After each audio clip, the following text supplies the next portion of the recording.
Hello guys, तो कैसे हैं आप सभी लोग। स्वागत है आप सभी का लूसिफर एक्सप्लेन चैनल में। तो लास्ट एपिसोड में अपन सभी ने देखा था यूना और बैन भी बोलते हैं मैक्स इस काम के लिए तुम बिल्कुल परफेक्ट रहोगे क्योंकि तुम्हारी मेंटल एबिलिटी हम लोग से काफी ज्यादा है और साथ में तुमको बचाने के लिए जाउजी और एंड्यूला भी है। तभी मैक्स बोलता है ठीक है तो गॉब्लिन किंगडम में जाके देखते हैं कि आखिर वहाँ पे कौन सीक्रेट प्रेजेंट है। और फिर मैक्स रिप्लेस फील का यूज करते हुए अंदर की तरफ एंटर करने लगता है और सोचता है यहाँ पे जो भी एंटर कर रहा है उसके हाथ में कुछ ना कुछ है। चलो जो भी है पहले अंदर चल के देखते हैं आखिर अंदर हो क्या रहा है। और जैसे वो अंदर एंटर करता है तो उसको बताया जाता है कि आपने एक क्वेस्ट को कंप्लीट कर लिया है, इसकी वजह से आपको 150 पॉइंट रिवॉर्ड के तौर पे मिलते हैं। और क्योंकि आप इकलौते जो कि अभी तक एंटर कर पाए हो इसीलिए आपको एडिशनल 50 पॉइंट और मिलते हैं। लेकिन तभी हम देखते हैं वहाँ पे कुछ लोग मैक्स धक्का देके आगे बढ़ने लगते हैं और उन लोग को एक गार्ड रोक देता है और बोलता है तुम लोग को पीछे की ओर होना होगा।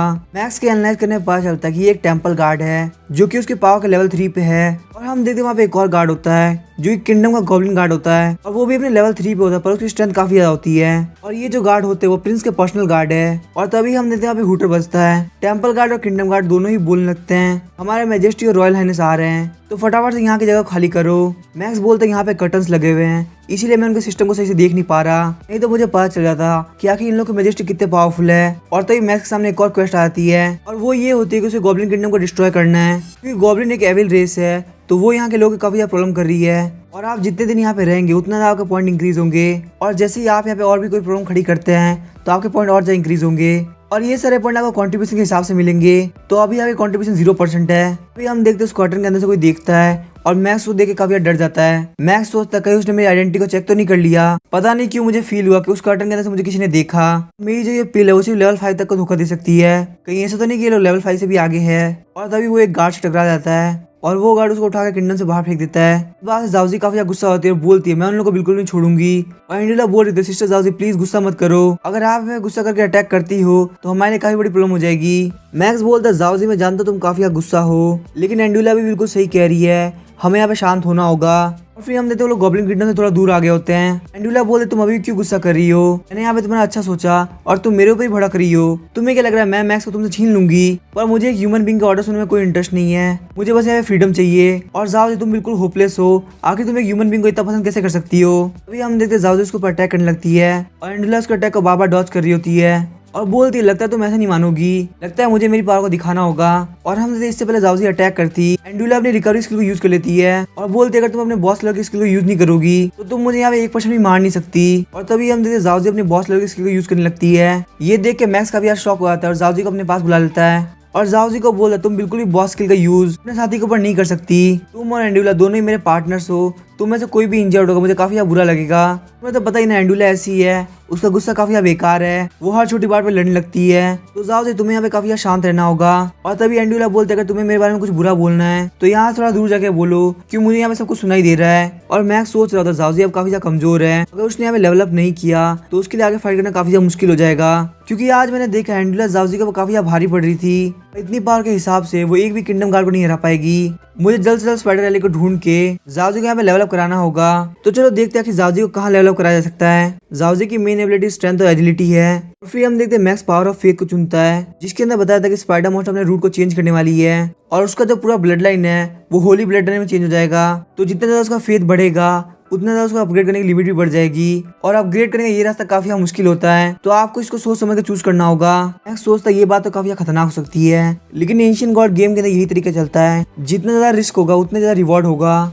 और फिर वो पावर ऑफ फेथ को चूज कर लेता है। मैक्स बोलता है पावर ऑफ फेथ को रियलाइज करने के लिए एक मैजिक से गुजरना होगा और हम लोग के बीच में सिर्फ एंड्यूला ऐसी है जो कि मैजिक को यूज कर सकती है। और यहाँ पे बहुत सारी चीजें जो मुझे कंप्लीट करनी है लेकिन उन समय सबसे ज्यादा इंपॉर्टेंट ये है कि हम लोग कैसे भी करके जाउजी को लेवल अप कराए। तभी हम देखते हैं मैक्स बोलता है मुझे एक आइडिया आया जिससे सारे काम हो जाएंगे और साथ में यूना और पैनवी दोनों ही किंगडम के अंदर एंटर कर पाएंगे। तभी हम देखते हैं मैक्स यूना और पैनवी को बोल देता है कि हम लोग साथ में किंगडम के अंदर जाने वाले हैं। पैनवी बोलता है तो ब्रदर प्लीज बताइए आखिर हम लोग कैसे जाने वाले हैं। मैक्स बोलता है उस किंगडम के अंदर एक डिवाइन पावर और एक रॉयल पावर है और वो दोनों यहाँ पे एक दूसरे को ओवर पावर करना चाहते हैं, तो इन लोग के बैलेंस को तोड़ने के लिए हम लोग को यहाँ पे थर्ड सेट बनाना होगा।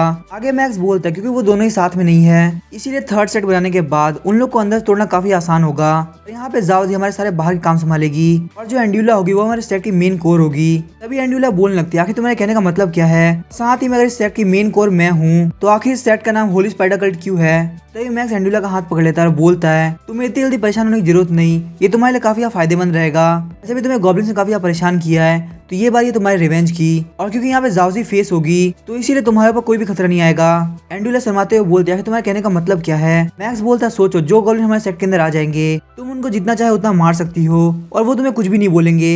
इस तरीके से तुम रोज गॉब्लिन से बदला ले सकती हो। और साथ ही में जैसे कि तुम बोल रही हो ये सेट तुम्हारे ऊपर क्यों नहीं है, क्योंकि एक सेट का ग्रो करने में काफी ज्यादा मेहनत लगती है और साथ ही में आपकी लाइफ का भी काफी ज्यादा रिस्क रहता है। तो इसीलिए अगर तुम श्योर हो कि तुम अपने ओपोनेंट के अटैक को झेल सकती हो तो मैं इस सेट का नाम तुम्हारे नाम पे रख देता हूँ। तभी एंड्यूला सोच रही थी मैं यहाँ पे ये काम नहीं करना चाहती, लेकिन मेरी मैजिक पावर यहाँ पे काफी कम बची है, तो शायद अगर मैं गॉब्लिन का मैजिक पावर एक्सट्रैक्ट करूँ तो मेरी मैजिक पावर और ज्यादा बढ़ जाएगी और उसके बाद मैं इस कॉन्ट्रैक्ट को तोड़ पाऊंगी।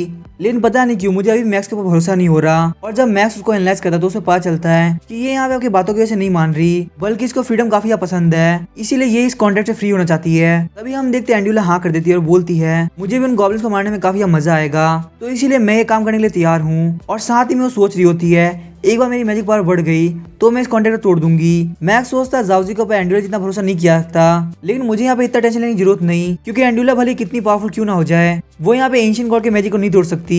तभी उन्हें बोलती है मैक्स मुझे एक बात करनी है, मुझे अभी भी इस प्लान से एक प्रॉब्लम है। तुम्हारे कहने के हिसाब से जो गॉब्लिन किंगडम है उसके अंदर डिवाइन रिलीजन उसकी पावर काफी ज्यादा है, तो अगर वहाँ पे एक नया सेट आएगा और अपनी पावर को स्टेब्लिश करने का ट्राई करेगा तो वो लोग ऐसा करने से पक्का रोकेंगे। हो सकता है अपने पावर का यूज करते हुए वो उस सेट को वहीं पे खत्म कर दे। और मैक्स कुछ बोलने वाला होता है उससे पहले एंड्यूला बोलती है अगर हम लोग को अपने इन्फ्लुएंस को एक्सपेंड करना है तो उसके लिए सबसे अच्छा डिस्ट्रिक्ट रहेगा सियांगचेन डिस्ट्रिक्ट। मैक्स बोला तुम्हारे कहने का मतलब क्या है। तभी एंड्यूला बोलती है ठीक है मैं तुम्हें समझाती हूँ। गॉब्लिन किंगडम है उसके अंदर अमीर और गरीब के अंदर काफी बड़ा अंतर है। जो गॉब्लिन किंगडम है उनको दो पार्ट में डिवाइड किया गया है। सबसे पहले आता है अपर सिटी जिसके अंदर नोबल्स रहते हैं, और उसके बाद आता है लोअर सिटी जिसके अंदर गरीब गॉब्लिन्स रहते हैं। और जो लोअर सिटी के गॉब्लिन्स रहते हैं उन लोग को अपर सिटी के अंडर में रहना पड़ता है, और अगर वो ऐसा नहीं करते तो उन्हें मार दिया जाता है। और तभी वो तीनों बोलने लगते हैं एंड्यूला तुम तो काफी ज्यादा जानती हो, तुम्हारी इस इन्फॉर्मेशन हमारा काफी ज्यादा फायदा होगा। मैक्स बोलता है लेकिन एंड्यूला आखिर तुम्हें इसके बारे में कैसे पता चला। एंड्यूला बोलती है मैं इतने दिनों से वहाँ पे बंद थी, इसलिए जब वो इसके बारे में बात किया करते थे तब मुझे इसके बारे में पता चला। मैक्स बोलता है ये आइडिया तो काफी अच्छा है, मुझे लगता है मुझे जल्द से जल्द सिटी के अंदर एंटर करना होगा इससे पहले कि इस रिप्लेस पिल का असर खत्म हो जाए। तभी उन्हें बोलती है मैक्स क्यों ना हम अलग अलग हो जाए, तुम अंदर जाके सारी चीजों को पता करो और हम लोग यहाँ पे बाहर आके तुम्हारी हेल्प करते हैं। मैक्स बोलता है ये आइडिया काफी अच्छा है।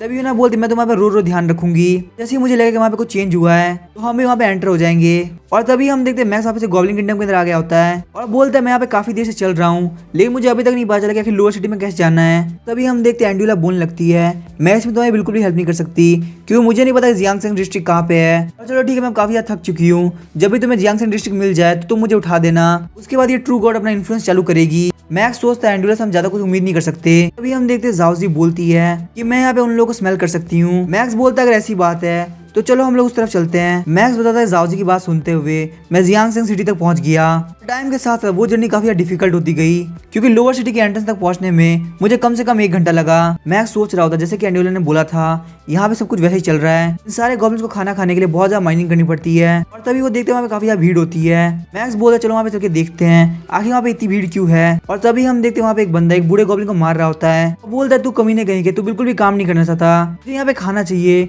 लेकिन तुझसे बिल्कुल भी माइनिंग नहीं होती, और साथ में तुम सबके सब बिल्कुल कमीने हो, तुम लोगों से बिल्कुल भी काम नहीं होता, अगर ऐसे ही चलता रहा तो तुम लोगों का खाना बंद कर दिया जाएगा। अभी हम देखते हैं वहाँ पे एक टेंपल का बंदा होता है, उसके पास में एक गॉब्लिन आता है और बोलता है बिग ब्रदर हम लोगों ने यहाँ पे 8000 वोट ले लिए हैं। तभी वो बंदा बोलता है क्या सिर्फ 8000 वोट, ये लोग तो काफी लेजी हो चुके हैं, पता नहीं मुझे यहाँ पे कितनी देर तक रुकना पड़ेगा। तभी हम देखते हैं वहाँ पे एक लड़की बोलती है इससे मैंने आपने बोला था कि अगर मैं यहाँ पे 10 वोट्स खरीदती हूँ तो यहाँ पे गॉड मेरी बेटी को ब्लेसिंग देंगे, लेकिन 10 वोट खरीदने के बावजूद मेरी बेटी बिल्कुल भी ठीक नहीं हुई। अभी हम देखते हो 7 बोलता है क्योंकि तुम्हारी बेटी यहाँ पे गिल्टी है और उसने तुम्हारी बेटी को ब्लेसिंग देने से मना कर दिया, क्योंकि शायद से यहाँ पे 10 वोट काफी कम पड़ गए। और फिर वो 7 सारे लोग को बोलने लगता है तुम लोग के अनक्लीन होने की वजह से गॉड तुमसे नाराज है और तुम लोग चाहते हैं कि गॉड तुम्हें रिजेक्ट ना करे। तुम लोग को यहाँ पे और ज्यादा वोट्स को खरीदना होगा, अपनी बॉडी के ऊपर से सारी इंप्योरिटी को धोना होगा। तभी हम देखते हो 7 बोलता है कि अगर तुम चाहते कि तुम्हारी बेटी जिंदा रहे तो तुम्हें यहाँ पे अपनी बेटी को क्लीन करने के लिए और ज्यादा वोट्स को खरीदना होगा, ताकि उसके बाद गॉड तुम्हें ब्लेसिंग दे पाए, वरना तुम सोच सकती हो पक्का तुम्हारी बेटी मारी जाएगी। और तभी हम देखते हैं वहाँ पे सारे लोग बोलने लगते हैं अगर तुम यहाँ पे वोट्स खरीद लोगी तो शायद तुम्हारी बेटी बच जाएगी, लेकिन अगर तुम यहाँ पे पैसों के बारे में सोचोगी तो तुम्हारी बेटी पक्का से मारी जाएगी। तो वहाँ पे एक ओल्ड लेडी बोलती, मैं तुम्हें ये बताना चाहती हूँ, मुझे नहीं लगा तुम्हारी बेटी बच पाएगी। लेकिन तभी हम देखते हैं मैक्स आता है, बोलता है मैं यहाँ पे जाओजी की होली पावर का यूज करते हुए तुम्हारी बेटी को यहाँ पे हील करने वाला हूँ। उसके बाद वो उस बच्ची को हील करने लगता है। सारे लोग बोलने लगते हैं आखिर कर क्या रहा है, इस तरह से वो लड़की जल जाएगी। लेकिन तभी ओल्ड लेडी उनको रोक देती है और बोलती है प्लीज थोड़ी देर वेट करो। और वो औरत होते हुए बोलती है लगता है मेरी बेटी हील हो रही है। और तभी मैक्स के सामने क्वेस्ट आती है कि लोअर सिटी टेंपल के अंडर में बहुत सालों से है, तुम्हें यहाँ पे लोग का भरोसा टेंपल से हटाना होगा। ऐसा करने से तुम्हें 100 अनरेस्ट पॉइंट और 100 पॉइंट मिलेंगे। मैक्स बोलता है ये तो काफी मजेदार है। तो एंडुला फटाफट से अपनी फायर ऑफ लाइफ को यूज करते हुए इस लड़की को पूरी तरह से हील कर दो कि इन लोग के सामने हमारा फर्स्ट अपेयरेंस काफी अच्छा हो। और हम देखते हैं मैक्स उस लड़की को हील कर देता है। मैक्स सोचता है मुझे कभी नहीं लगता कि मेरे जैसा इंसान कभी किसी की लाइफ बचाएगा, लेकिन ये देख के मुझे यहाँ पे काफी खुशी हो रही है। और तभी हम देखते हैं वो ओल्ड लेडी बोलने लगती है ये तो गॉड का मैसेंजर है। और मैक्स सोचता लगता है रिप्लेस फील एक्सपायर होने वाली है, लेकिन चलो ये तो बहुत बढ़िया रहेगा। अभी अभी मैंने इन लोगों को एक मिरेकल दिखाया, उसके बाद जब मेरा लुक चेंज हो जाएगा तो इन लोगों को काफी खुशी होगी और इन लोगों को मेरी बात पर भरोसा करना काफी आसान होगा। तभी सारे गॉब्लिन बोलने लगते हैं ये तो एक एलियन में चेंज हो गया। और तभी हम देखते हो गॉब्लिन बोलने लगती है गॉड आखिर आप अचानक से एलियन में क्यों चेंज हो गए। और मैक्स जब उसको एनालाइज करता है तो उसे पता चलता है एक बहुत ही पावरफुल ग्रेट गॉब्लिन मदर है, ये आपके लिए अभी न्यूट्रल है क्योंकि इनके हिसाब से आप अचानक से एलियन में चेंज हो गए। और अगर आप खुद को यहाँ पे गॉड का मैसेंजर साबित नहीं कर पाए तो आपकी लाइफ बहुत बड़े खतरे में आ सकती है। और तभी मैक्स बोलता है तुम लोग को पैनिक करने की जरूरत नहीं, ये बस इस बच्ची को हील करने के लिए मुझे एक प्राइस चुकानी पड़ी। शायद से गॉड यहाँ पे सारे लोग का पेन फील करना चाहते हैं। शायद से जो होली स्पाइडर वो चाहते कि मैं एलियंस का भी दर्द समझूं, क्योंकि हमारे होली स्पाइडर कल्ट के अंदर सब लोग को इक्वली माना जाता है। और तभी यहाँ पे सारे लोग बोलने लगते हैं क्या कमाल की बात है, चाहे वो कोई नॉर्मल गॉब्लिन हो या फिर एक एलियन, सब लोग को बरोबर समझा जाता है। गॉड आप प्लीज हमारी इस रिक्वेस्ट को मान लीजिए और हमको इस रिलीजन के अंदर एक्सेप्ट कर लीजिए। सारे लोग वहाँ पे होली स्पाइडर कल्ट के लिए प्रे करने लगते हैं। और तभी हम देखते हैं वहाँ पे गॉब्लिन मैक्स का कमरा तैयार कर रही होती है। बोलती है एंजल ऑफ गॉड आप हमारी जगह पे आए, हम काफी लकी है और मेरा नाम है कैरी, अगर आपको यहाँ पे किसी भी चीज की जरूरत हो तो आप प्लीज मुझको एक बार बुला लेना। मैक्स बोलता है इससे कोई फर्क नहीं पड़ता और साथ ही में वो सोच रहा होता है वैसे मेरा मिशन ये नहीं है कि मैं यहाँ पे एक जगह पे स्टे करूँ। और तभी हम देखते हैं कैरी के बकेट के अंदर से एक स्टोन बाहर निकलता है। मैक्स बोलता है कैरी तुम्हारा स्टोन गिर गया। कैरी बोलती ये स्टोन मुझे माइनिंग करते हुए मिला था और मुझे इसके बदले में कोई पैसे नहीं मिलते, इसीलिए मैंने इसको अपने पास रख लिया, अगर आपको ये स्टोन पसंद आया तो आप इसको रख सकते हैं। तभी हम देखते हैं एंडुला मैक्स कुछ बोलती है और मैक्स सोचता है एंडुला ऐसे रिएक्ट कर रही है, इसका मतलब ये स्टोन काफी अच्छा हो सकता है। और तभी कैरी बोलती है एंजल ऑफ गॉड मैं डिनर बनाने के लिए जा रही हूँ, तो अगर आपको किसी भी चीज की जरूरत हो तो आप प्लीज मुझे बुला लेना। और तभी हमें एंडुला को दिखाया जाता है जो कि बोल रही होती है मैंने यहाँ पे तुम्हारी काफी हेल्प करी है तो तुम मेरे लिए इतना तो कर ही सकते हो, तुम प्लीज मुझे वो स्टोन दे दो। मैक्स बोला तुम मुझे पहले बताओ आखिर इसका काम क्या है। और साथ ही वो सोच रहा होता है मुझे पता है एंडुला तुम्हारा कैरेक्टर कैसा है, उसके बाद तुम चाहती हो मैं तुम्हारे पर भरोसा करूं। और तभी एंडुला शर्माते हुए बोलती है ये क्रिस्टल तुम्हारे किसी भी काम का नहीं क्योंकि ये ह्यूमंस के ऊपर काम नहीं करता, तो फटाफट से ये क्रिस्टल मुझे दे दो। और मैक्स जब उसको एनालाइज करता है तो उसे पता चलता है कि इसका गोल अभी भी सेम है और ये चाहती है इस मैजिक क्रिस्टल को ऑब्जर्व करने के बाद वो कैसे भी करके इस कॉन्ट्रैक्ट को तोड़ पाए। मैक्स बोलता है तुम्हें क्या लगता है मैं बहुत बड़ा बेवकूफ हूँ, अगर तुम इस क्रिस्टल को यूज कर सकती हो तो मैं भी इस क्रिस्टल को यूज कर सकता हूँ। और एंडुला सोच रही होती है ह्यूमन होने के बावजूद इसको कैसे पता कि एक मैजिक क्रिस्टल है। और तभी हम देखते हैं एंडुला मैक्स के ऊपर अटैक कर देती है और बोलती है फटाफट से मैजिक क्रिस्टल मुझे दे दो, क्योंकि एक ह्यूमन जिसके पास बिल्कुल मैजिक पावर नहीं होती वो इसको कैसे यूज कर सकता है। लेकिन तभी हम देखते हैं मैक्स बोलता है जाओजी बाहर निकलो, फटाफट से एंडुला को पकड़ लो। तभी हम देखते हैं जाओजी बाहर निकल के एंडुला को पकड़ लेती है। मैक्स बोलता है ये क्रिस्टल मैजिक को कैरी कर सकता है, सच में मुझे इसकी काफी ज्यादा जरूरत थी। और वो एंडुला को बोलता चलो एक डील करते हैं, तुम्हें यहाँ पे मेरे ऊपर एक और फेवर करना होगा ताकि ये लोग मेरे ऊपर भरोसा करने लगे और जो भी अगला क्रिस्टल माइन से निकलेगा वो मैं पक्का तुम्हें दे दूंगा। तभी हम देखते हैं एंडुला बोलती है मुझे तुम्हारे पे बिल्कुल भरोसा नहीं क्योंकि मैंने ऑलरेडी तुम्हारी काफी हेल्प कर दी है और तुमने मुझे यहाँ पे कुछ भी नहीं दिया। मैं सोच रहा था मुझे पता था कि इतनी इजीली नहीं होने वाला, मुझे यहाँ पे कुछ और दिमाग लगाना होगा। और तभी हम देखते हैं मैक्स काफी क्यूट सा फेस बनाते हुए बोलता है एंडुला आखिर तुम मुझे रिजेक्ट कैसे कर सकती हो, मैं देख के लगता है मैं काफी ज्यादा कमजोर और हेल्पलेस हूँ, मुझे पता है जो पावरफुल मिस एंडुला है वो पक्का मेरी हेल्प करेगी। और इस बात से एंडुला काफी ज्यादा गुस्सा आ रहा होता है। मैक्स सोचता है यही क्यूट फेस का यूज करते हुए जब मैं कोई स्ट्रीम करता था तो मुझे काफी ज्यादा रिवॉर्ड मिलते थे। और तभी हम देखते हैं एंडुला मैक्स को पंच मारती है और बोलती है अब प्लीज अपने बिहेवियर बंद करो। और साथ ही वो शर्माते हुए सोच रही होती है ये बहुत ज्यादा गलत बात है, मेरे दिल के अंदर इसके लिए सॉफ्ट कॉर्नर बन रहा है, इस कमीने ह्यूमन की ट्रिक्स मेरे ऊपर काम कर रही है। और एंडुला बोलती ठीक है तो बताओ मुझे क्या करना होगा। मैक्स बोला तुम्हें इस क्रिस्टल को लेते हुए एक मैजिक सर्कल बनाना होगा और ये देखो ये सर्कल कुछ इस तरह दिखने वाला है, तो क्या तुम इस मैजिक सर्कल को बना सकती हो। एंडुला बोलती नहीं मैं इसको नहीं बना सकती, इस मैजिक सर्कल का कनेक्शन काफी हार्ड है और मुझे इसको समझने में काफी दिक्कत हो रही है। मैं बस इसको थोड़ा बहुत समझ पाई हूँ, लेकिन इसको यहाँ पे देख के लग रहा है कि ये बिल्कुल उस सर्कल की तरह है जो कि मुझे केव के अंदर रोकने के लिए यूज किया गया था। तो शायद से ये मैजिक सर्कल एब्जॉर्ब करने के लिए यूज आएगा।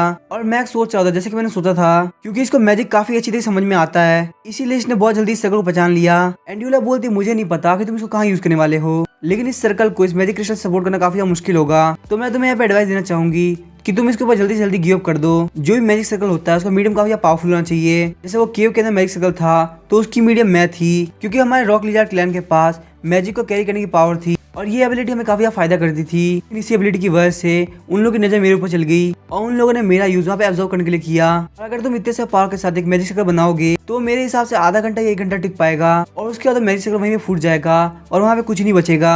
मैक्स बोला तुम्हारे कहने के हिसाब से हम लोग एक बहुत बड़ा क्रिस्टल ढूंढना होगा जो कि हमारे इस मैजिक सर्कल को कैरी कर सके। अभी एंड्यूला बोलती है तुम्हारी हाइट के कम से कम 4 क्रिस्टल लगेंगे, तब जाके वो इस मैजिक सर्कल को कंट्रोल कर पाएंगे। तभी हम देखते वहाँ पे कैरी आती है और बोलती है एंजल ऑफ गॉड प्लीज आप अपना खाना खा लीजिए, और क्योंकि आपने मेरी डॉटर की लाइफ बचाई इसीलिए इस पूरी जगह का सबसे अच्छा खाना मैं आपके लिए लेके आई हूँ। और मैं सोच रहा था मुझे लगता है मैं खा सकता हूँ, क्योंकि ये खाना ह्यूमंस के लिए नहीं बना और अगर मैं इसको खाता हूँ तो शायद से मैं मर भी सकता हूँ। लेकिन तभी हम देखते बाहर से काफी खतरनाक शोर आ रहा होता है। मैक्स बोलता है यहाँ पे क्या हुआ, और जब वो लोग बाहर की तरफ जाते हैं तो कैरी बोलती है आखिर यहाँ पे हो क्या रहा है, आखिर आवाज किस चीज की थी। तभी मैक्स बोलता है वो जो आवाज आई थी वो शायद से उस तरफ से आ रही थी, आखिर वहाँ पे चल क्या रहा है। तभी कैरी बोलती है वो तो माइनिंग एरिया है, लगता है वहाँ पे कुछ हुआ है और हमारे रेस के काफी सारे लोग वहाँ पे माइनिंग कर रहे थे, शायद से वहाँ पे काफी सारे लोग इंजर्ड हुए होंगे, हमें फटाफट से वहाँ पे जाना होगा। तभी मैक्स बोलता है मुझे भी अपने साथ लेके चलो, क्यों वहाँ पे काफी सारे लोग इंजर्ड होंगे इसीलिए उनको फटाफट से हील करने की जरूरत पड़ेगी। तो मैं होली स्पाइडर से प्रे करूंगा कि वो उनको हील कर दे। कैरी बोलती है होली स्पाइडर काफी अच्छी है, चलो मैं आपको लेके चलती हूँ। मैक्स बोलता है मुझे सबसे पहले खुद को छुपाना होगा वरना कुछ लोग मेरे को भरोसा नहीं करेंगे। और साथ ही मैक्स सोच रहा होता मेरा तो काफी फायदा हो जाएगा, क्योंकि मुझे वैसे ही माइनिंग एरिया को ढूंढना था और साथ ही में लोग को हील करने की वजह से वो सारे लोग होली स्पाइडर के बिलीवर बन जाएंगे। ऐसा भी हो सकता है कि मैं वहाँ पे जाने पे मुझे काफी सारे क्रिस्टल मिल जाए। तभी हमें माइनिंग एरिया का सीन दिखाया जाता है, वहाँ पे काफी सारे लोग घायल होते हैं। मैक्स ने वहाँ पे एक टेंट लगा रखा होता है जहाँ से वो सबको हील कर रहा होता है और वहीं पे कैरी बोल रही होती है सारे लोग फटाफट से इस तरफ आओ, होली स्पाइडर सबको हील कर देगी। और जिन जिन लोगों के फैमिली मेंबर हील हो रहे होते हैं वो लोग बोल रहे होते हैं होली स्पाइडर सच में काफी अच्छी हैं, हम आपको मरने तक फॉलो करेंगे। अंदर बैठे बैठे मैक्स सोच रहा होता है एंड्यूला को यहाँ पे लोगों को हील करने की वजह से सारे लोग मेरी बातों पे भरोसा कर रहे हैं। अभी तक एंड्यूला ने पूरे 39 लोगों को हील कर दिया है और एंड्यूला भी सोच रही होती है लाइफ एनर्जी को यूज करके मैं इन लोगों को काफी इजीली हील कर पा रही हूँ और उसमें मेरी खुद की मैजिक पावर नहीं घट रही और साथ ही में मेरे को उनकी तरफ से थोड़ी लाइफ एनर्जी मिल जा रही है। मैक्स तुम बस मेरा इंतजार करो, मैं बहुत ही जल्दी इस कॉन्ट्रैक्ट को तोड़ दूंगी। और जब मैक्स उसको एनालाइज करता है तो उसे पता चलता है एंड्यूला यहाँ पे लोगों को हील करने के साथ साथ उनकी लाइफ एनर्जी ले रही है, जिससे लोगों को तो बिल्कुल फर्क नहीं पड़ेगा, लेकिन इसकी मैजिक पावर धीरे धीरे बढ़ रही है और वो ये सब सिर्फ और सिर्फ कॉन्ट्रैक्ट को तोड़ने के लिए कर रही है। और मैक्स सोच रहा था भले तुम कितनी मैजिक पावर इकट्ठा कर लो, तुम्हारे मैजिक का रूट और इसके मैजिक का रूट बहुत ज्यादा अलग है, तुम एंशिएंट गॉड के मैजिक को कभी नहीं तोड़ पाओगी। अभी अभी मैंने नोटिस किया है कि माइन के अंदर जाने का रास्ता ब्लॉक हो चुका है, तो मुझे अभी माइन के अंदर जाके देखने का अपॉर्चुनिटी नहीं मिला। तभी हम देखते थोड़ी देर बाद सब लोग को हील कर दिया गया होता है। एंड्यूला बोलती मेरा काम हो गया, मैंने यहाँ पे काफी सारे लोग को हील किया है और अब मैं जा रही रेस्ट करने के लिए, मुझे बिल्कुल भी डिस्टर्ब मत करना। और जब मैक्स रैंक लिस्ट को चेक करता है तो वहाँ पे फुरी रेजिमेंट 1 नंबर पे होती है, इसके बाद टोटल 100 पॉइंट होते हैं। मैक्स बोलता है अभी तक हम लोगों ने सिर्फ 0.01% कंप्लीट किया है, इतनी कम प्रोग्रेस के साथ इस टास्क कंप्लीट करना काफी मुश्किल होगा। हम देखते हैं बाहर से मैक्स को आवाज आ रही होती है कि तुम लोग कमीने कहीं के, क्या तुम लोग को मरना है, आखिर तुम लोग काम क्यों नहीं कर रहे। और मैक्स सोचता कि बाहर हो क्या रहा है। तभी हम देखते हैं वहाँ पे कैरी आती है और बोलती है एंजल ऑफ गॉड प्लीज आप यहाँ से कहीं छुप जाइए। फिर हम देखते हैं मैक्स वहाँ जाने लगता है और बोलता है कि यहाँ पे हो क्या रहा है। तभी कैरी बोलती है बोन गैंग के लोग यहाँ पे आ चुके हैं और ये टेरिटरी उनके अंडर में आती है, अगर उन लोगों को पता चला कि यहाँ पे कोई एंजल ऑफ गॉड है तो लोग पक्का आपके ऊपर अटैक करेंगे। और मैक्स सोच रहा होता है ये लोग तो टेंपल के ऊपर भरोसा करते हैं, तो आखिर यहाँ पे एक गैंग क्या कर रही है। तभी हम देखते वो लोग एक जगह पे छुप जाते हैं और कई बताने लगते हैं आपको नहीं पता यहाँ पे क्या चल रहा है। टेंपल के साथ साथ यहाँ पे 3 और गैंग है जो कि यहाँ पे राज करती है। सबसे पहले आती है यूनाइटेड चर्च, फिर आती है बोन गैंग और उसके बाद आती है हीरोइन ग्रुप। और ये भी सुना जाता है कि बोन गैंग को टेंपल का सपोर्ट है, इसी वजह से ये इतनी इजीली यहाँ पे सब कुछ कर पाता है। और ये जो यहाँ पे बंदा है वो है बेडरू, जो कि बोन गैंग का बॉस है। मैक्स सोचता है बोन गैंग का बॉस, चलो देखने को मिलेगा कि वो कितना पावरफुल है।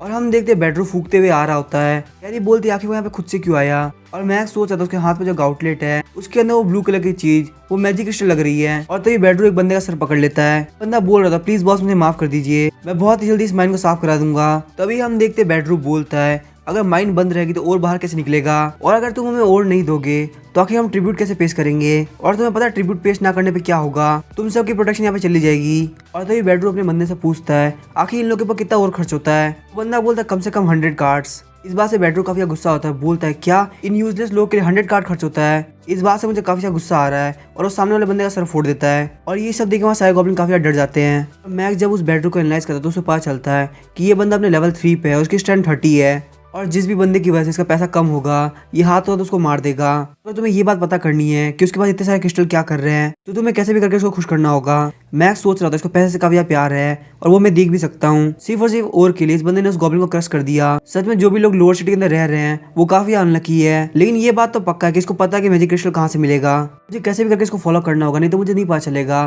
कि आखिर मैजिक क्रिस्टल कहाँ पे है, भले इसको फॉलो करने में कितना ज्यादा खतरा क्यों ना हो। अभी हम देखते हैं बेडरू बोलता है यहाँ माइन बंद होने की वजह से जो भी नुकसान हुआ है वो सब का सब मैं तुम लोगों से लूंगा और अगर तुम लोगों में से कोई भी मना करता है तो तुम लोग का भी हाल बिल्कुल ऐसा होगा। बेडरू बोला चलो दूसरे माइनिंग एरिया की तरफ चलते हैं, अगर वहाँ पे कुछ गड़बड़ हो रही होगी तो मैं वहाँ भी लोगों को नहीं छोड़ने वाला। फिर हम देखते हैं मैक्स कैरी को बोलता है मैं यहाँ पे कहीं जा रहा हूँ और तुम प्लीज मुझे फॉलो मत करना। मैक्स बताता है इसके बाद मैंने बेडरू को हर एक माइन के अंदर फॉलो किया और वहाँ पे चाहे गॉब्लिन की गलती हो या नहीं हो उन लोगों को फिर भी बहुत बुरी तरह से मारा करता था। ऐसे ही करते करते वो एक और माइन के अंदर जाता है। मैक्स कहता है ये माइन काफी अलग लग रही है, लेकिन मुझे नहीं लगता कि मैजिक क्रिस्टल यहाँ पड़ा होगा, क्योंकि जो बंदा पैसे को इतनी वैल्यू करता है वो मैजिक क्रिस्टल को ऐसी जगह पे नहीं छुपाएगा। लेकिन तभी मैक्स सोचता है ये है मैजिक क्रिस्टल और गॉब्लिन्स की नजर के अंदर मैजिक क्रिस्टल की कोई वैल्यू नहीं है। शायद ये वजह हो सकती है कि उसने मैजिक क्रिस्टल को यहाँ पे रखा हो और यहाँ पे मैजिक क्रिस्टल के बारे में जो सबसे ज्यादा जानता है वो है एंड्यूला। और हम देखते वो एंड्यूला को बाहर बुलाता है और जैसे एंड्यूला उठती है मैक्स बोलता लगता है एंड्यूला तुम्हारे काम करने की बारी वापस आ चुकी है। तभी एंड्यूला काफी गुस्सा होती है और बोलती है तुमने यहाँ पे लिजार्ड के ड्रीम को 2 बार तोड़ा है, अगर तुम्हारे पे प्रॉपर एक्सप्लेनेशन नहीं होगी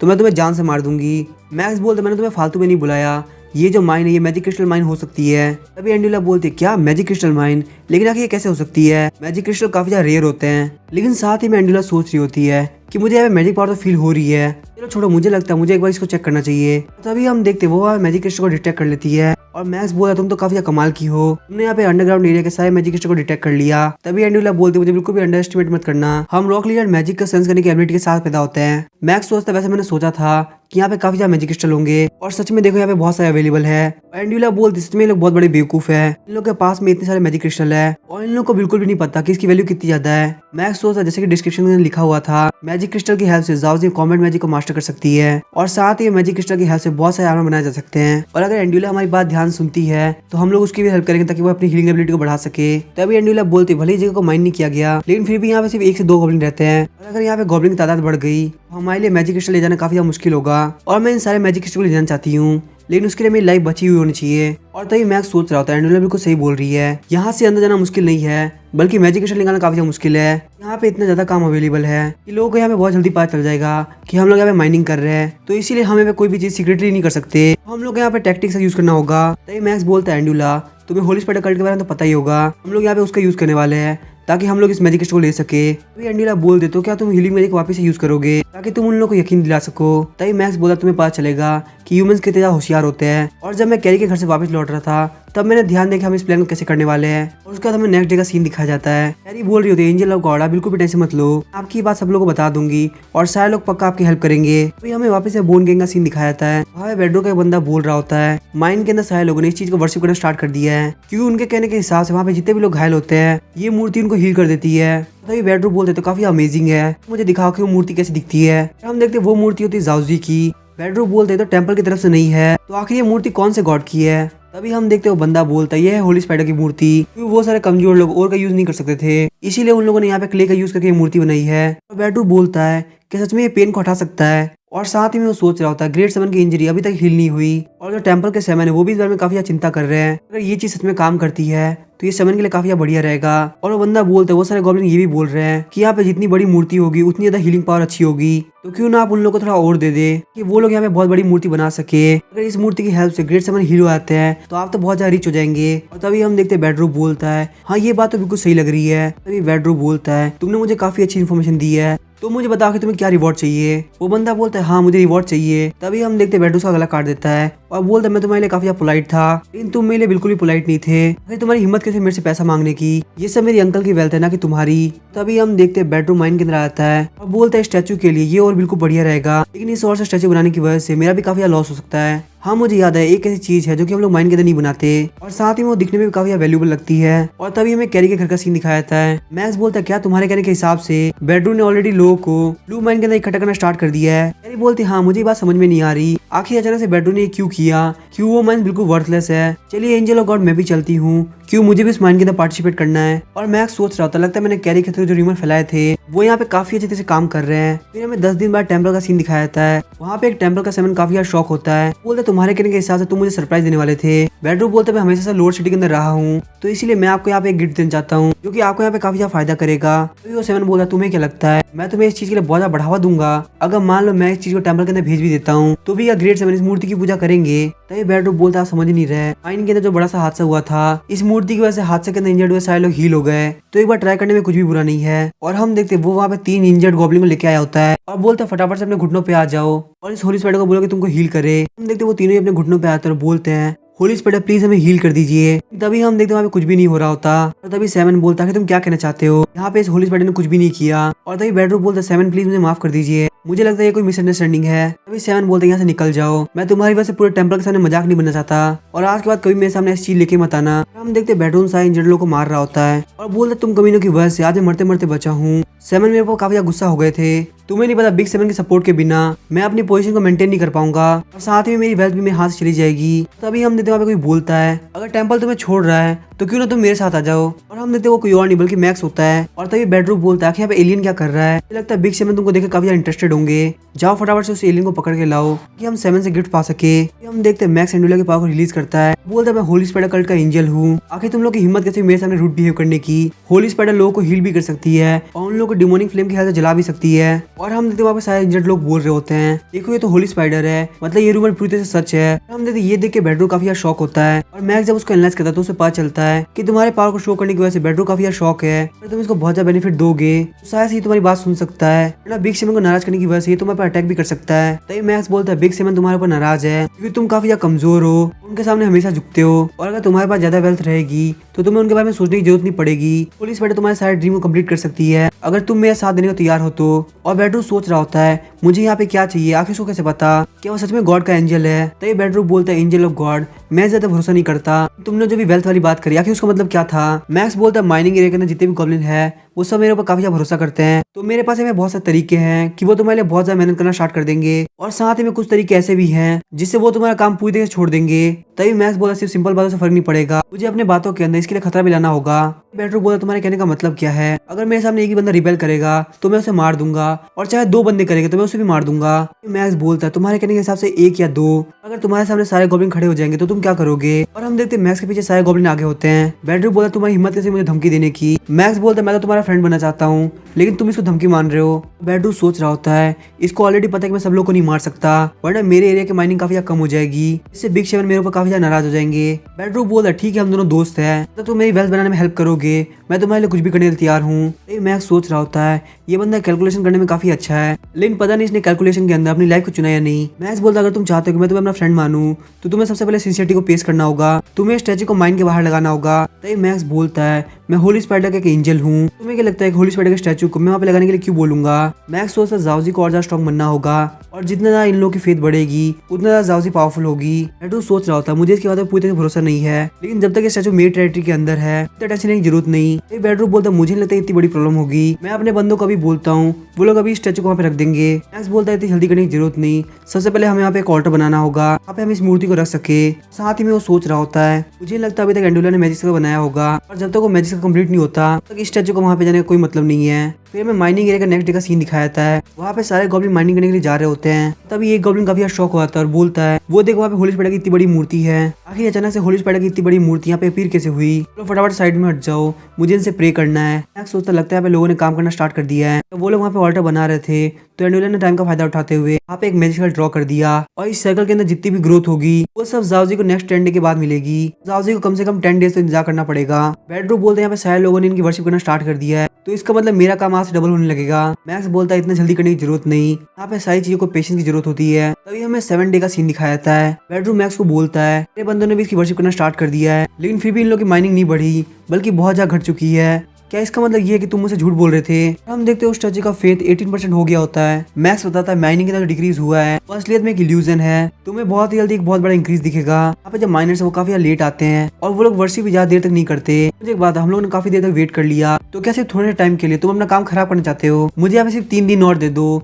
3 दिन के बाद तुम्हें रिजल्ट दिखेगा और वो रिजल्ट तुम्हें काफी पसंद आएगा। एक बार प्रोडक्शन डबल हो गया उसके बाद प्रोडक्शन ट्रिपल और उससे भी आगे बढ़ेगा। ऐसा करने की वजह से तुम्हें ग्रेड 7 से काफी फायदा मिलेगा और शायद से इसी की तरह तुम अपर सिटी की तरफ भी आगे बढ़ सकते हो। बेडरूम बोलता अगर ऐसी बात है मैं यहाँ पे एक और मूर्ति बनवा देता हूँ जिससे लोग और ज्यादा वर्शिप करे और मेरा और ज्यादा फायदा हो सके। और मैक्स के एनालाइज करने पर पता चलता है ये बंदा अपने लालची हरकत को नहीं छोड़ पाया और आपको अपना रियल सेट दिखाने लगा, लेकिन अभी भी ये बंदा आपको भरोसा नहीं करता। अगर आपसे एक भी गलती होती है तो आप बहुत बड़े खतरे में पड़ जाओगे। बेडरूम जाते हुए बोलता है इन 3 दिनों के अंदर तुम यहाँ से कहीं भी नहीं जा सकते, यहाँ पे रहो और स्टैचू की एनर्जी को गैदर करो। मैक्स सोचता है ऐसा लग रहा है कि इसने मुझे अरेस्ट करके रख लिया है, लेकिन जब तक मेरे पास टाइम बचा हुआ है तब तक मुझे नहीं लगता कोई प्रॉब्लम है। एक बार फेथ का लेवल कंप्लीट हो गया तो जाओजी काफी पावरफुल हो जाएगी। अगर बेडरूम इतना ध्यान रखने वाला नहीं होता मैंने यहाँ पे उसको भी प्रे करने के लिए मजबूर कर दिया होता। कोई बात नहीं, पहले जाओजी को पावरफुल होने देते हैं। एक बार जाओजी पावरफुल हो जाएगी उसके बाद हम इस बंदे को ये करने में मजबूर कर देंगे। तभी हमें 10 डे का सीन दिखाया जाता है। जाओजी का फेथ इंक्रीज होकर मुश्किल से 20% तक पहुंचा होता है। मैक्स बोलता है ये सिर्फ पावरफुल गॉब्लिन की वजह से बढ़ता है, जो भी कमजोर गॉब्लिन यहाँ पे आ रहे हैं उनसे कुछ खास नहीं बढ़ रहा। और मुझे जहाँ तक पता है कुछ दिनों से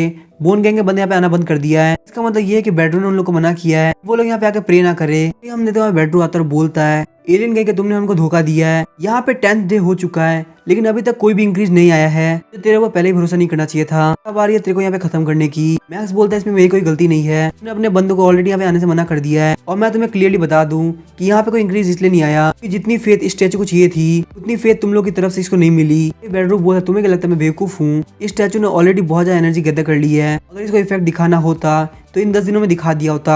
तुम्हारे स्टैचू के अंदर इतनी पावर है, चलो फटाफट से इसको ऑर्डर दो कि ये यहाँ पे कुछ करके दिखाए। लगता है यहाँ पे तुमसे कुछ नहीं होने वाला, चलो फटाफट से मर जाओ। और तभी हम देखते हैं मैक्स जाओजी को समन कर देता है। जाओजी बाहर निकलते हुए बोन गैंग के सारे बंदों को मार देती है। बेडरूम के ऊपर काफी तरह अटैक करती है। बेडरूम बोलता है कमी नहीं कहीं के, मैं तुझे यहाँ पे पीसेस में काट दूंगा। मैक्स को बताया था कि इस बंदे की स्किन पे काफी तरह असर पड़ा है, अगर आप इस बंदे को और ज्यादा गुस्सा दिलाते हो तो आपका काफी ज्यादा फायदा होगा। तभी हम देखते हैं जाओजी और बेडरूम के बीच में फाइट चालू होती है। जाओजी को वहाँ पे फाइट करने में काफी ज्यादा दिक्कत हो रही होती है और हम देखते पीछे से एंडुलस को बफ दे रही होती है और बोलती है मैक्स क्या तुम्हें कोई तरीका मिला क्यों वो उसके अटैक को ज्यादा तक ब्लॉक नहीं कर पाएगी। और मैक्स सोच रहा होता है जाओजी तुम्हें अब अपग्रेड करना ही होगा, नहीं तो हम लोग की लाइफ काफी ज्यादा खतरे में आ जाएगी। तभी हम देखते हैं बेडरूम जाओजी के ऊपर काफी ज्यादा अटैक करता है और बोलता है अब तुम मरने वाली हो। और हम देखते हैं जाओजी की हालत काफी ज्यादा खराब हो जाती है और एंडुला बोलती है जाओजी तुम्हें क्या हुआ, तुम पक्का यहाँ पे मर नहीं सकती, तुम्हें यहाँ पे अभी फाइट करनी होगी। और तभी बेडरूम बोलते हैं ह्यूमन के लिए एक मॉन्स्टर को टेम करना काफी ज्यादा बड़ी बात है, लेकिन अब क्योंकि तुम्हारी मॉन्स्टर डाउन हो चुकी है तो तुम मुझसे नहीं बच सकते। और जैसे ही वो उसके ऊपर अटैक करने वाला होता है एंडुला अपनी शील्ड को एक्टिवेट करती है और बोलती है मैक्स तुम इतने बेवकूफ कैसे हो सकते हो, हमेशा तुम्हारे पास कोई ना कोई आइडिया होता है तो आखिर तुम अभी चुप क्यों हो।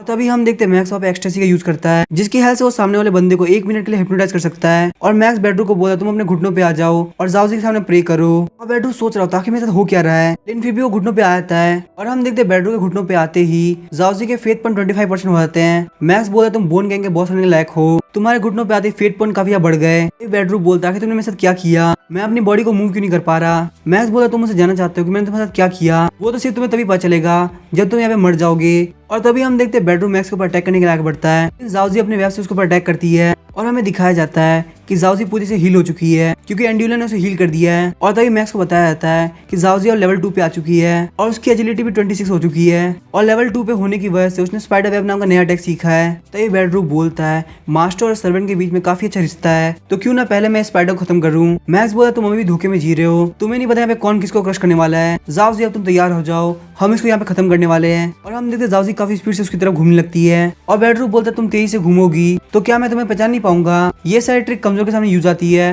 पर मैं बहुत ज्यादा पावरफुल हूँ। और हम देखते हैं जाओजी ने बेडरूम के बॉडी के ऊपर काफी सारे वेब लगा दिए होते हैं। बेडरूम बोलते हैं इससे क्या फर्क पड़ता है, ये वेब्स मेरा क्या ही बिगाड़ लेंगे। मैक्स बोलता है जब तक ये सिर्फ तुम्हारे ऊपर है तुम्हारी स्पीड हाफ हो जाएगी और तुम जाओजी के अटैक से नहीं बच पाओगे। तो ये बेडरूम बोलते हैं इससे क्या फर्क पड़ता है, मैं इस सिल्क को अपने हाथ से हटा सकता हूँ और जैसे ही मैंने सिल्क को अपने हाथ से हटाया उसके बाद तुम लोग पक्का से मारे जाओगे। मैक्स को बताया था कि काफी एरोगेंट हो रहा है, लेकिन इसने जब भी बोला वो बिल्कुल भी झूठ नहीं है। अगर तुमने इस अपॉर्चुनिटी का फायदा उठाते हुए इसको नहीं मारा तो ये चीज तुम्हारे लिए बहुत बड़ा खतरा हो जाएगी। मैक्स बोलता कितना ही बड़ा पत्थर क्यों ना हो, लेकिन अगर आप क्रैक के ऊपर लगातार मारते जाओगे तो वो एक ना एक दिन टूट जाएगा। और तभी हम देखते हैं बेडरूम काफी शॉक हो जाता है और मैक्स बोलता है हाँ तुमने बिल्कुल सही समझा, वो बड़ा सा स्टोन तुम हो जिसके ऊपर क्रैक अटैक लगाए जा रहे हैं और हम देखते हैं बेडरू के पास जाओजी ने काफी सारे कट लगाए होते हैं और हम देखते हैं बेडरू की हालत काफी खराब हो गई होती है और वो बोलता है कि मैं एलियन के हाथ से कैसे मर सकता हूँ। और मैक्स जब रैंक लिस्ट को चेक करता है तो नंबर 1 पे होता है, उसके पॉइंट 2% हो गए होते हैं। मैक्स बोलते हैं इतना बुरा नहीं है, हम लोग अभी भी नंबर 1 पे चल रहे हैं। साथ से जो 3 पॉइंट ब्रदर लू की टीम में है वो सी रोयांग की वजह से आए होंगे क्योंकि उसने छुप के अटैक किया होगा। और तभी हम देखते हैं जाओजी को बेडरू के पास एक सामान मिलता है और वो सामान को ले जाके मैक्स को दे देती है। मैक्स बोलता है जाओजी क्या तुम्हें बेडरू के पास से मिला है? और जैसे ही वो उसको खोलता है वो बोलता है अरे मुझे तो गॉब्लिन की लैंग्वेज आती ही नहीं है, आखिर अब मैं यहाँ पे क्या करूँ। और एंडुला बोलते ह्यूमन कहीं के अगर तुम्हें गॉब्लिन की लैंग्वेज नहीं आती तो तुमने इस लेटर को खोला ही क्यों? एंडुला बोलते लाओ मैं पढ़ती हूँ। एंडुला बताती ये जो गॉब्लिन था बहुत ज्यादा कमीना था, ये यहाँ पे टेम्पल को धोखा देना चाहता था, ग्रेट सेवन का सीक्रेट प्रिंस को बता के काफी ज्यादा रिवॉर्ड पाना चाहता था। मैक्स बोलता है ग्रेट सेवन का सीक्रेट आखिर ये क्या है? और एंडुला बताते जो ग्रेट सेवन है वो किसी बीमारी से जूझ रहा है, उसकी बीमारी से ठीक भी नहीं हो रही और अभी के लिए ग्रेट सेवन के पास काफी कम गार्ड रहते हैं तो इसीलिए उनका असैसिनेशन कराना काफी आसान है। एंडुला वापस उसको लेटर दे देती है और बोलती है बाकी शायद इसने फालतू बात कर रखी है, वो यहाँ प्रिंस के लिए कुछ भी करने के लिए तैयार है और वो चाहता है कि हर जगह प्रिंस का ही राज हो, तो मैं ऐसे पढ़ के अपना मुंह गंदा नहीं करने वाली। और मैक्स सोच रहा था बेडरू सच में काफी कमीना था और लगता है टेम्पल और प्रिंस के बीच में अभी फाइट जारी है। और फिर वो बेडरू की बॉडी के पास चला जाता है और बोलता है इस लेटर के अंदर काफी इन्फॉर्मेशन थी लेकिन ये लेटर अभी के लिए मेरे किसी काम का नहीं है, चलो यहाँ पे एक बार चेक करते हैं क्या यहाँ पे कोई और काम की चीज है या नहीं। और तभी मैक्स को लीडर का बैच मिल जाता है। मैक्स बताता है मैं बहुत पहले से सोच रहा था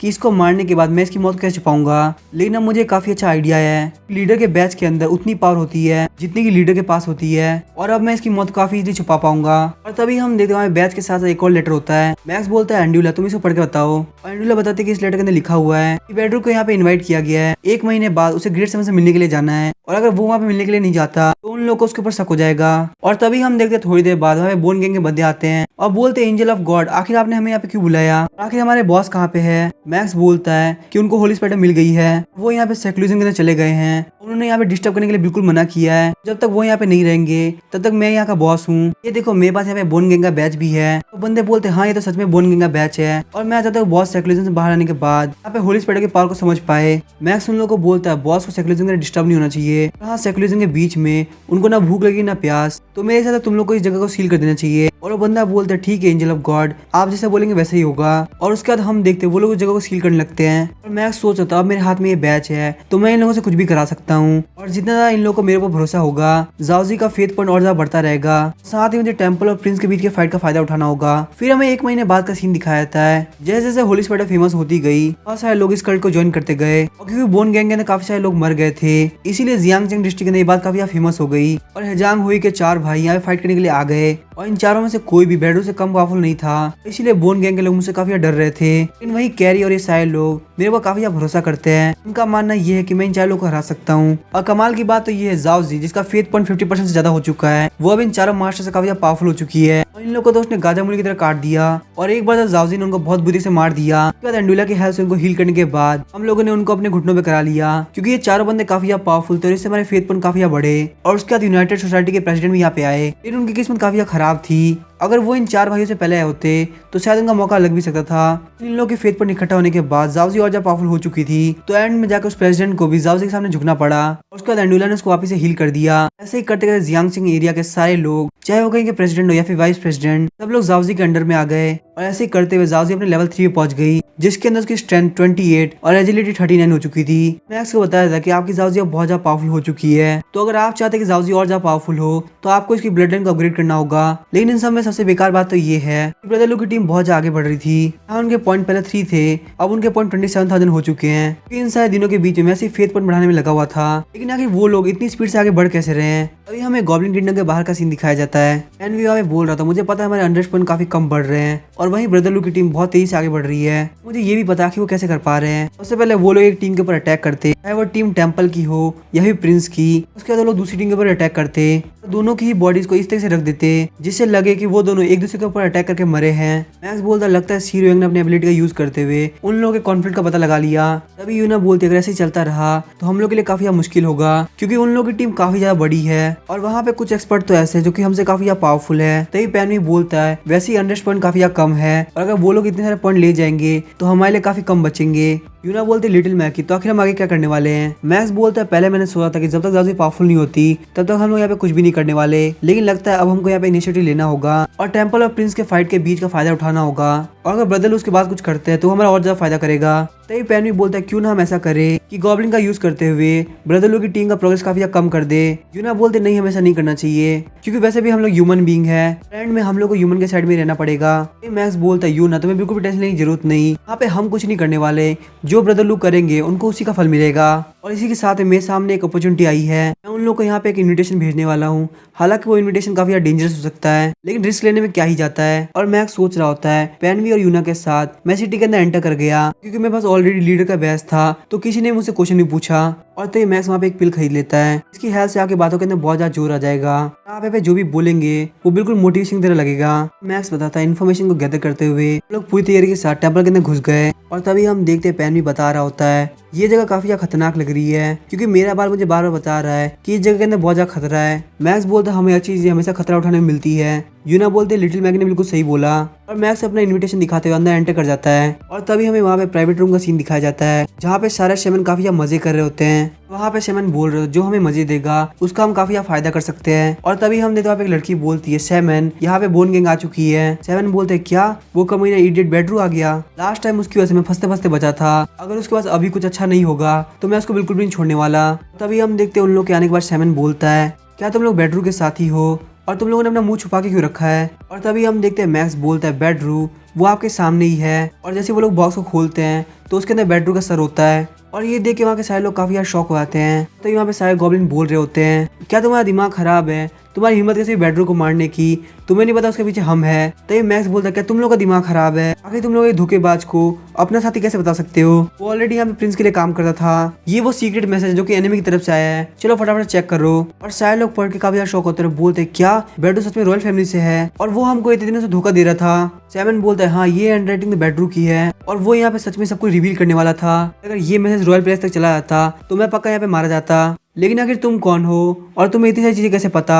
मैक्स बोलता है मैं अपनी आइडेंटिटी रिवील नहीं कर सकता और ये सिर्फ एक गॉब्लिन के बारे में है, मैं तुमसे और ज्यादा बातें करना चाहता हूँ, क्या यहाँ पे कोई सीक्रेट रूम है जहाँ पे हम बात कर सके। और वो सेवन सोच रहा था कि बंदा है कौन, जब हमें रियलिटी का पता चल चुका है तो आखिर हम ग्रेट सेवन को ये बात क्यों नहीं बता रहे और ये मुझसे आगे क्या बात करना चाहता है, इसकी आइडेंटिटी काफी अजीब है। और तभी हम देखते हैं मैक्स पेनवी और यूना को बाहर आने के लिए बोलता है और खुद वहाँ पे अंदर की तरफ एंटर कर जाता है। और सेवन बोलता है अब तुम मुझे बता सकते हैं आखिर तुम हो कौन और तुम यहाँ पे चाहते क्या हो। वो सेवन बोलता है तुम तो एक एलियन हो। मैक्स बोलता है क्या तुम्हारा दिमाग खराब है, अगर मैं एक एलियन होता तो मैं तुम्हारी लैंग्वेज कैसे बोल पाता, मैं एक सीक्रेट एजेंट हूँ जो कि ग्रेट सेवन से जुड़ा हुआ है और हम लोग को यहाँ पे रॉयल पैलेस के बारे में इन्फॉर्मेशन इकट्ठा करने के लिए रखा गया है। और सेवन सोच रहा था क्या ये ग्रेट सेवन का बंदा है, हाँ मुझे ये बात तो पता है कि यहाँ पे कुछ एजेंट है जो कि ग्रेट सेवन को सारी इन्फॉर्मेशन देते हैं और साथ में वो अपने अपीयरेंस को भी चेंज कर सकते हैं जिससे कोई उनको ना पहचान पाए। लेकिन मुझे यहाँ पे नहीं लगा था कि ये बात सच में सच होगी, तो बस ये सोचा कि ये बंदा कितना पावरफुल होगा कि अपने आप को एक एलियन में चेंज कर सकता है। मैक्स बोला तुम ये पक्का नहीं चाहोगे कि मैं ग्रेट सेवन को जाके बता दूं कि बेडरूम के बाद तुमने बिल्कुल ध्यान नहीं रखा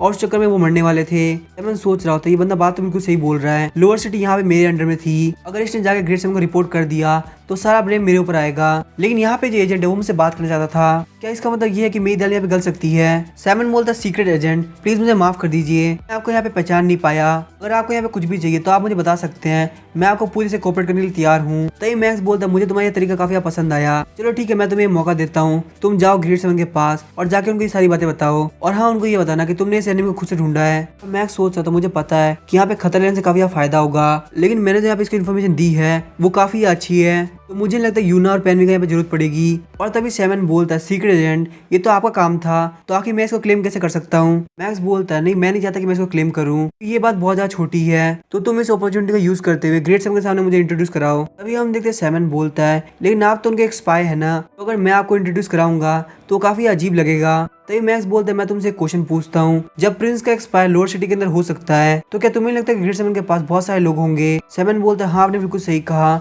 उनके पास बहुत सारे एनिमीज हो सकते हैं। मैक्स बोलता है बहुत सारी चीजें हैं जो कि तुम नहीं जानते लेकिन मैं जानता हूँ, इसलिए मैं चाहता हूँ कि मेरे स्पाई की आइडेंटिटी बाहर ना निकले, तुम्हें वहाँ पे ग्रेट सेवन के सामने मुझे इंट्रोड्यूस कराना होगा। सेवन बोलता है हाँ मुझे ये बात समझ में आ गई, इस तरीके से आपकी आइडेंटिटी बाहर नहीं निकलेगी और आप और ज्यादा प्रिंस के स्पाइस को पकड़ पाएंगे। मैक्स बोलता है एक बात ध्यान रखना, तुम्हें मुझे इस तरह से इंट्रोड्यूस कराना है कि मैं यहाँ पे ग्रेट सेवन के इंजरीज को हील कर सकूं और ये चीज इतना छुपा के होनी चाहिए कि ग्रेट सेवन को भी एक्टिंग का पता न चले। तभी सेवन बोलता है सीक्रेट एजेंट आप बिल्कुल भी टेंशन मत लो, मैं आपकी आइडेंटिटी को बिल्कुल भी रिवील नहीं होने दूंगा। मैक्स बोला तुम्हारे पापा को सुधारने का ये तुम्हारे पास इकलौता तरीका है, मेरे सारे कंपेनियन तुम्हारी तरफ है, उनकी सिक्योरिटी का पूरा ध्यान रखना।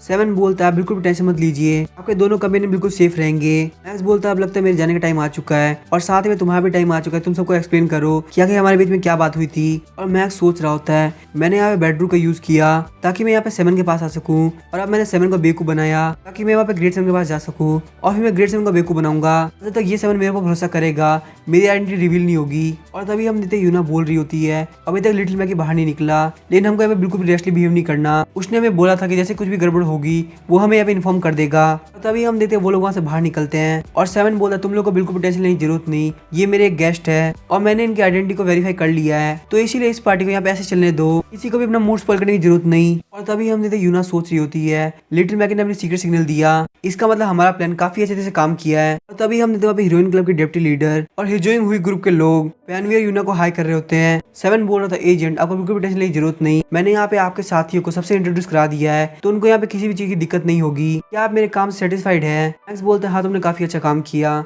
और तभी हम देखते गार्ड्स बोलते हैं ग्रेड 7 यहाँ पे आ रहे हैं। और मैक्स सोच रहा था मुझे पहले से पता था कि यहाँ पे ग्रेड 7 काफी लेट आएंगे, क्योंकि ग्रेड 7 एक बहुत बड़ी पोस्ट होती है, अगर वो यहाँ पे जल्दी आ जाते हैं तो उनकी इज्जत क्या रह जाएगी। और तभी हम देखते वो 7 ग्रेड 7 के सामने जाता है, अब बोलता है आपके सामने आने के लिए प्लीज मुझे माफ कर दीजिए, लेकिन हमारे बोन गैंग के लीडर जिसका नाम बेडरू है वो यहाँ पे हमको धोखा दे रहा था, जो कि हमें अभी भी पता चला है, तो इसलिए जो इन्फॉर्मेशन मैंने पेश करी है आप प्लीज उसको चेकआउट करो। और ग्रेड 7 बोल रहे थे आखिर प्रिंस की हिम्मत कैसे हुई कि वो यहाँ पे इतना एरोगेंटली बिहेव कर सके, डायरेक्ट हमारे ऊपर स्पाई रख सके। और मैक्स सोच रहा था मेरी अनरेस्ट वैल्यू और ज्यादा बढ़ चुकी है, इसका मतलब ग्रेड 7 के अंदर रॉयल फैमिली के लिए और ज्यादा नफरत बढ़ चुकी है। और ग्रेड 7 बोल रहे होते ये काफी डिसअपॉइंटिंग है, इसीलिए मैं यहाँ पे मजे नहीं करने वाला और मैं वापस अपने टेंपल के अंदर जा रहा हूँ। और मैक्स जब उसको एनालाइज करता है तो वो लेवल 5 पे होता है और उसकी स्पिरिट 50 होती है, लेकिन वो इंजर्ड होता है और इसकी पावर्स यहाँ पे इसीलिए लिमिटेड रह गई क्योंकि इस बंदे को बहुत सारी इंजरीज है, लेकिन अगर वो यहाँ पे चाहे तो आपको बहुत इजीली मार सकता है। तो क्या आप उसे फाइट करना चाहते हैं? और मैक्स सोच रहा होता है इसीलिए मुझे समझ में आया कि आखिर उस दिन इसने मुझे कैसे देख लिया था, क्योंकि ये बंदा अपने लेवल 5 पे है। और तभी 7 बोलता है ग्रेड 7 मेरे पास आपके लिए एक और सरप्राइज है, मैं बहुत टाइम से सुन रहा हूँ कि ग्रेड 7 आपके लिए रिकवर करना काफी मुश्किल हो रहा है, और मेरे साथ ये जो बंदा है वो मेडिकल मेथड के अंदर काफी अच्छा है, तो इसीलिए शायद से आपकी इंजरी को रिकवर कर सकता है।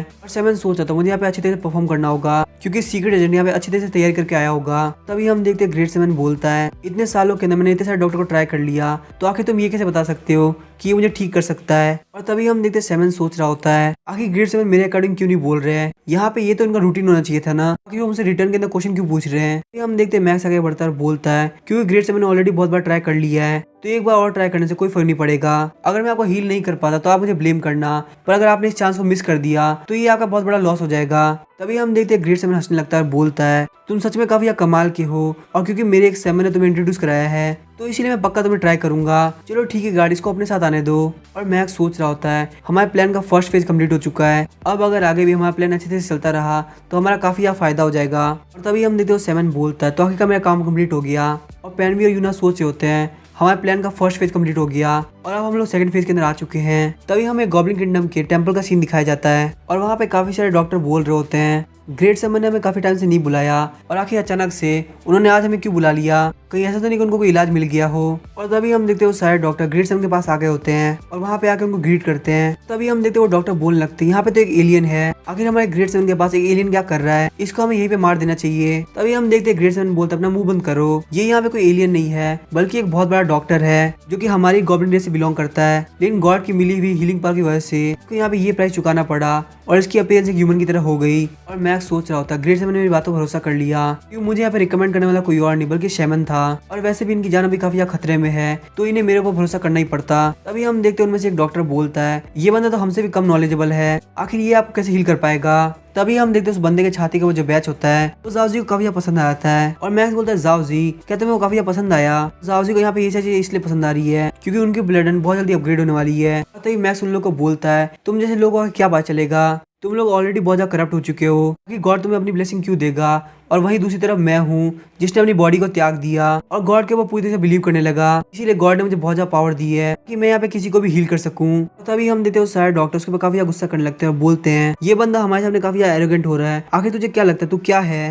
और तभी मैक्स बोला चलो ठीक है मैं तुम्हें अपनी पावर दिखाता हूँ कि आखिर मुझे मेरे गॉड की तरफ से क्या गिफ्ट मिला है। ग्रेड 7 प्लीज आप अपनी शर्ट उतारिए, मैं आपको यहीं पे हील करने वाला हूँ। और तभी हम देखते हैं मैक्स ग्रेड 7 को हील करने लगता है और सारे लोग बोल रहे थे हाँ सच में ये लड़का बिल्कुल सच कह रहा था, ग्रेड 7 की सारी इंजरी सच में हील हो रही है। और तभी हम देखते हैं एंडुला बोलती है जैसे कि तुमने बोला था मैंने यहाँ पे सिर्फ और सिर्फ उसके ऊपर की इंजरी हील की है ताकि उसकी इंटरनल इंजरी। और मैक्स बोलता है ग्रेट 7 आखिर आप कैसे फील कर रहे हैं। ग्रेट 7 बोलता है तुम्हारी हीलिंग के बाद मुझे काफी अच्छा फील हो रहा है और मेरे सारे घाव भी बिल्कुल भर चुके हैं। और जब मैक्स उसको एनालाइज करता है तो उसे पता चलता है कि ग्रेट 7 की स्पीड अब 45 हो चुकी है। और मैक्स को बताया जाता है कि आपने सिर्फ एक्सटर्नल इंजरी को हील किया है और साथ ही में एंडुला ने उसकी मैजिक पावर को एब्जॉर्ब कर लिया, इसलिए ग्रेट 7 की एबिलिटी काफी घटी है। लेकिन फिर भी क्योंकि ये ग्रेट 7 है तो इसीलिए थोड़ा सा रिकवर होने की वजह से काफी पावरफुल हो चुका है। और तभी हम देखते हैं ग्रेट 7 बोलता तुम काफी अच्छे डॉक्टर हो, तुमने यहाँ पे मेरी इंजरीज को हील कर दिया, मुझे बता कि तुम्हें क्या रिवॉर्ड चाहिए। और तभी हम देखते हैं मैक्स बोलता है ग्रेट 7 आपकी इंजरी काफी खतरनाक थी तो इसीलिए उसको सिर्फ एक बार में हील नहीं किया सकता, अभी के लिए मैं आपकी सिर्फ एक्सटर्नल इंजरी को हील कर पाया हूँ और अभी मुझे आपको इंटरनली हील करना है, इसके लिए थोड़ा सा और टाइम लगेगा। अगर बात करी जाए रिवॉर्ड की तो मुझे सच में एक रिवॉर्ड चाहिए। ग्रेट 7 बोला तुम जो रिवॉर्ड मांगोगे मैं तुम्हें दे दूंगा, तुमने जो मेरे लिए यहाँ पे किया है तुम मुझसे अगर आधा टाइम भी मांगते हो तो मैं तुम्हें दे दूंगा।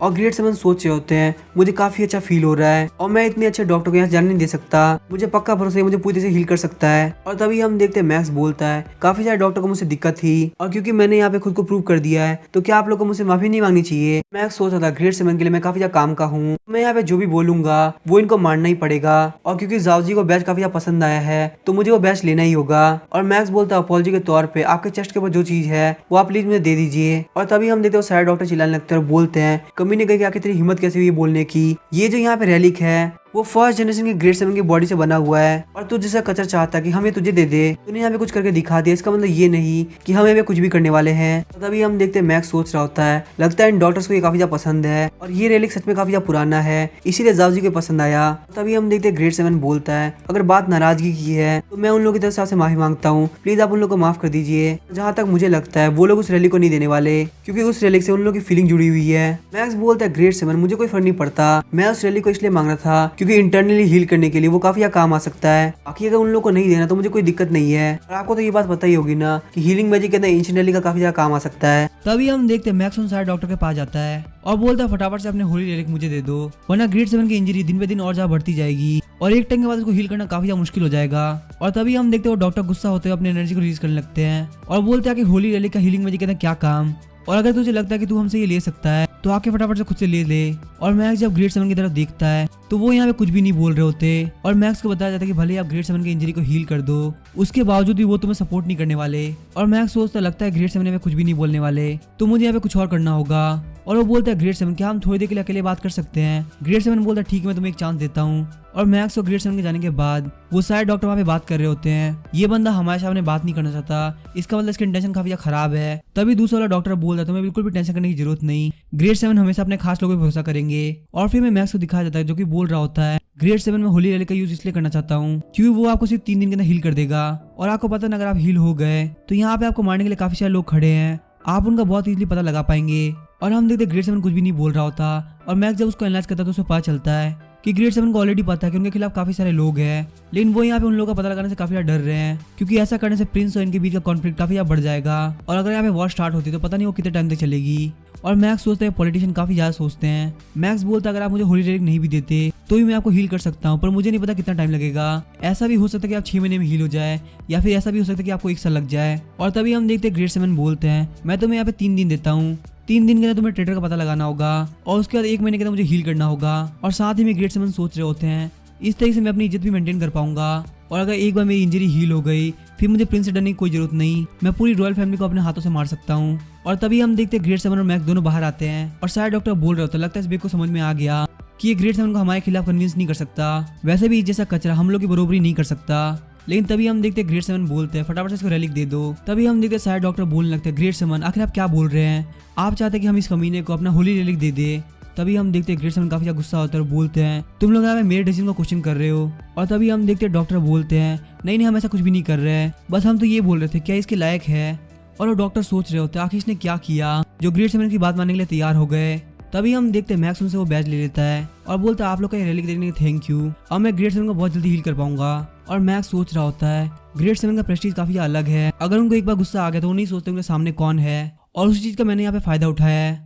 और ग्रेट 7 के प्रेशर के अंदर इन लोगों ने मुझे होली रेलिक दे ही दिया। और तभी हम देखते मैक्स दूसरे रूम में आ गया होता है और जाओजी को बोलते हैं मैं तुम्हारे लिए सारे होली रेलिक लेके आ गया, अब तुम फटाफट से इसको एब्जॉर्ब कर लो। और मैक्स सोच रहा था मैंने यहाँ पे दिमाग लगा के ग्रेट 7 के पास रह रहा हूँ और टेंपल की इस जगह पे सेफ्टी काफी ज्यादा है और यहाँ पे अगर मैं सारी चीजें 3 दिन के अंदर नहीं कर पाता तो मैं टेलीपोर्टेशन स्क्रोल का यूज करते यहाँ से भाग जाऊंगा। और तभी हम देखते बाहर से कोई बोलता है एंजल ऑफ गॉड ग्रेट 7 ने आपके लिए कुछ भिजवाया है। मैक्स बोलता है अगर ऐसी बात है तो चलो फटाफट से अंदर आ जाओ। और मैक्स जब उसको एनालाइज करता है तो उसे पता चलता है कि आपकी परफॉर्मेंस की वजह से वो यहाँ पे आपके सामने काफी डरा हुआ है। और वो गॉब्लिन बोलता है यह है टेंपल की वाइन जो कि मैजिक पावर को रिकॉल करने में काफी हेल्प करती है और ग्रेट 7 ने आपके लिए स्पेशली गिफ्ट भिजवाया है। और मैक्स सोचता था मैं बस ये सोच रहा हूँ कहीं इन लोगों ने इसमें पॉइजन ना मिलाया हो। और अभी जाओजी इतना डेवलप नहीं हुई है और साथ ही में एंडुला भी काफी ज्यादा थकी हुई है, तो मैं यहाँ पे अपनी लाइफ की गारंटी नहीं ले सकता। मुझे यहाँ पे कोई ना कोई प्रॉप ढूंढना होगा जिससे मैं खुद को सेफ रख सकूं। और हम देखते वो गॉब्लिन सोच रहा होता है मैंने सोचा था मैं इनको पॉइजनस वाइन पिला के इनको यहीं पे मार दूंगा, लेकिन लगता है मुझे दूसरे तरीके का यूज करना होगा क्योंकि शायद से ये इस वाइन को नहीं पीने वाले,